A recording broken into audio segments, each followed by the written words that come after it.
желтоқсан қандай мереке? Дұрыс, президент күні. Біздің ең алғашқы елбасымыз кім? Жарайсыңдар. Ол кісі қандай адам деп білесіңдер? Жақсы, кемеңгер, тағы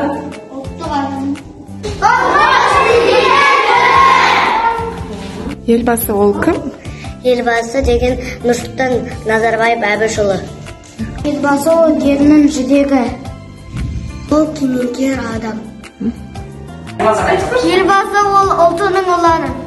Тұңғыш президент қай жылы дүниеге келді? Елбасымыз 1940 жылы 6 шілдеде дүниеге келді. 2010 жылы Нұрсұлтан Әбішұлы Назарбаевқа қандай мәртебе берілді? Нұрсұлтан Әбішұлы Назарбаевқа елбасы мәртебесі берілді. Нұрсұлтан Әбішұлы Назарбаев қай жылы президент болып тағайындалды? Нұрсұлтан Әбішұлы Назарбаев 1991 жылы 1 желтоқсанда президент болып сайланды. Президент күні басқа қандай елдерде тойланады? Президент күні Қазақстанда, ақш-та, Ұлыбританияда тойланады.